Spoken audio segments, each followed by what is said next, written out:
everyone, and welcome to episode 9. Let's get straight into it. So, here are some of the things that I learned this week. The first was a lesson from Simon Sinek. He's an author, a businessman, entrepreneur. I've read 2 of his books, Start with the Why and Great Leaders Eat Last. And both of them I found very, very interesting, and I have taken some points out from that. So on this occasion, he talks about reading the room.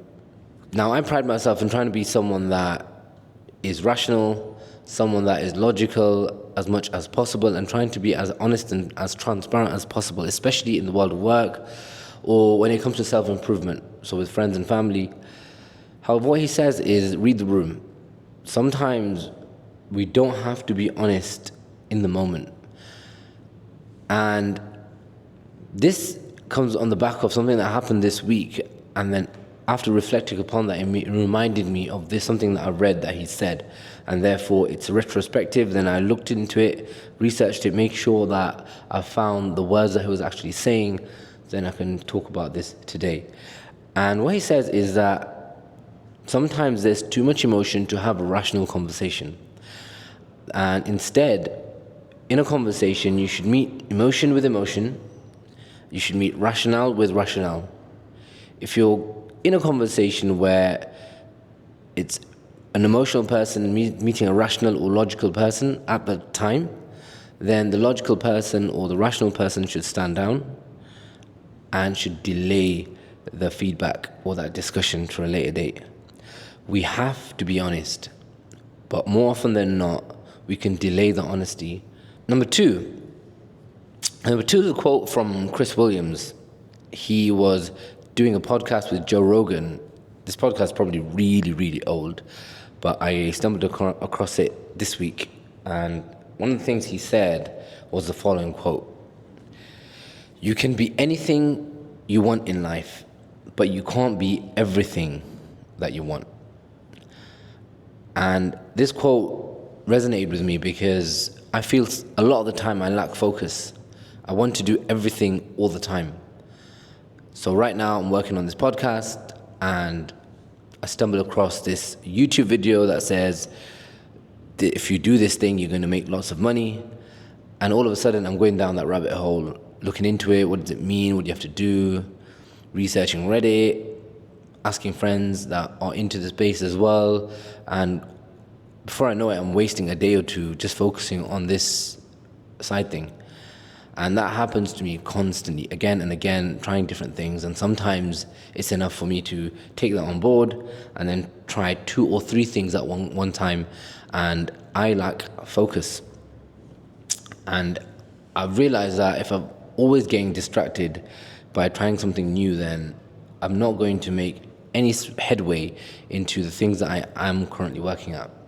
So right now, my focus needs to be work and this podcast, and everything should revolve around that. When it comes to working and business and using my free time productively, then it should be revolve around these 2 things. And the rest of the time should be with family or friends. Alex Hormozi says, "Remember the time where that guy was doing dropshipping, he was doing podcasting, he was making a course, he was marketing, he was doing several different things. No, me neither. Focus. That's how you win." The next thing is a quote from Tom Hanks. And you've heard of this before, definitely. Instagram Reels or YouTube Shorts. "This too shall pass."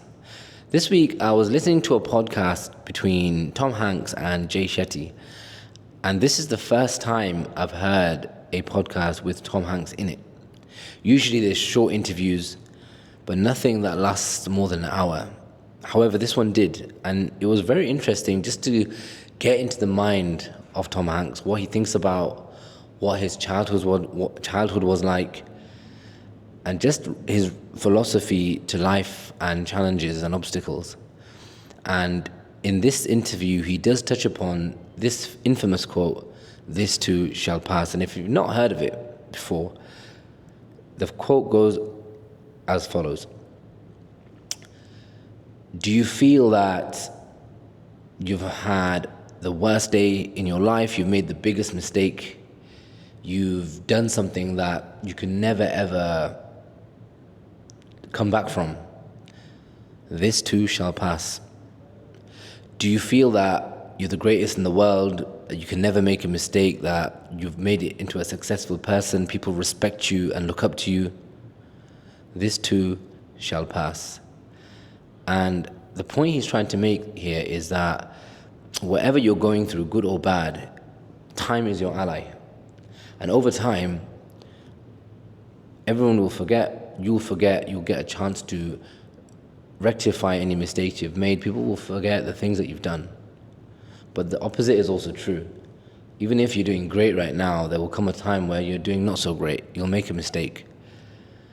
And therefore, we need to be humble at that time, and also be hopeful when you've made mistakes, to know that there'll come a time where you'll overcome this, even if in that moment you feel that you can't. Time is your ally. If nothing else, just wait it out. This too shall pass. The next point is something that I had a discussion with a very close friend a few weeks ago, and it was in my notebook and journal to do a little bit more research on it, just to see the validity behind it. And the point we were discussing was boredom and children, and the benefits of boredom for kids. So a clinical psychologist says boredom can help develop skills, creativity, and self-esteem. So the 2 points I'll make today, they're both from a study, and if you want the quotations or the study I've got it from, then just hit me up and I'll give you the study so you can read the study for yourself. Now, it develops creativity, skills, and self-esteem. But the tip that this person gives is initially proactively create a list. Meaning, if you know tomorrow's going to be a day where you are not going to have activity scheduled for the kids, then make a list of the things that they could do.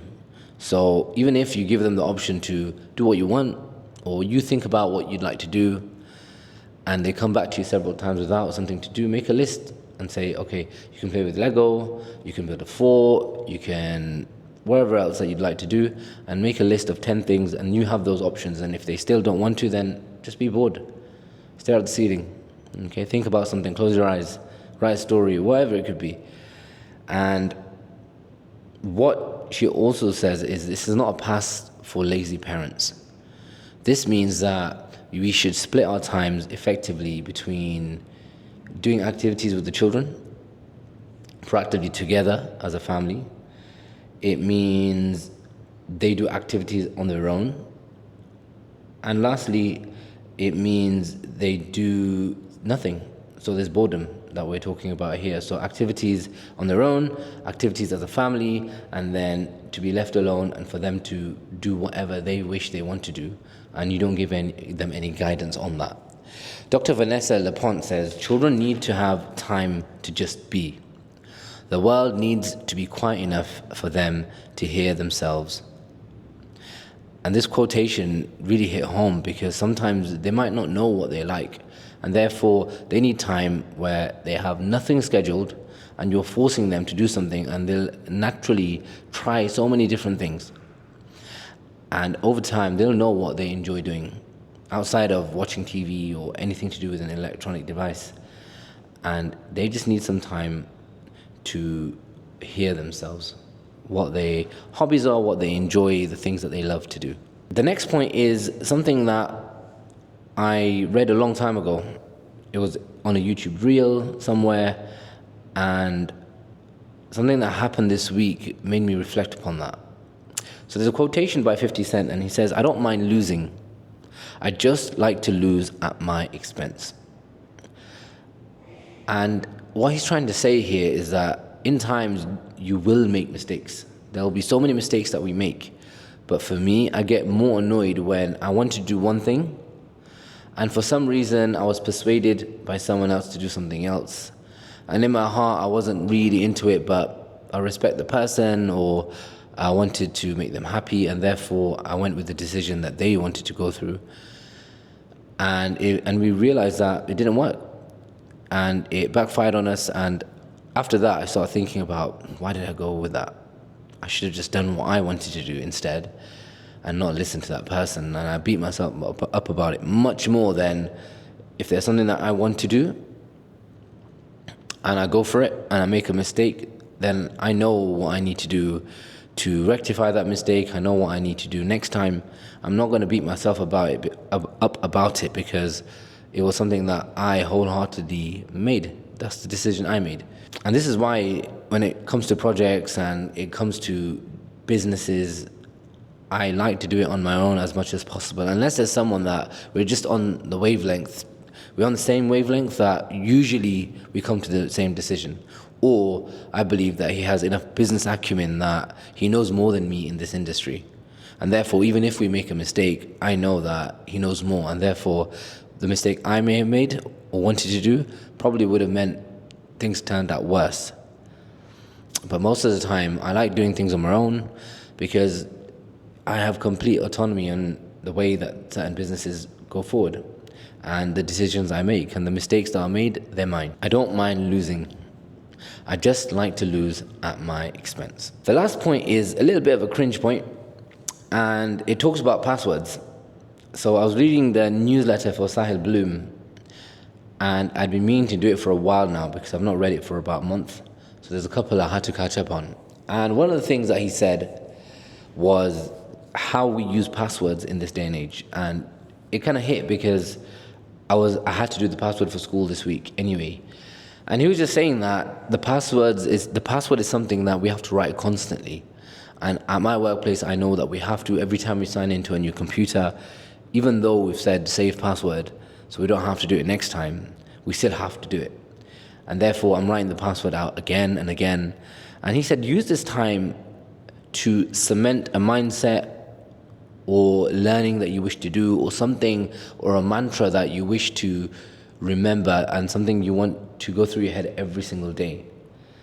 And for example, if it's something about financial freedom, your password could be financial freedom. If it's something about forgiveness, if it's something about kindness, whatever it is that you are trying to work on this month, this week, or just generally in life, you know what your weakness is and something that you want to remind yourself over and over again. He says to change your password that reflects that. So that is something that I thought of. So for anyone listening, don't try to hack my account with, I don't know, something that I mentioned in the podcast because you're not going to get it.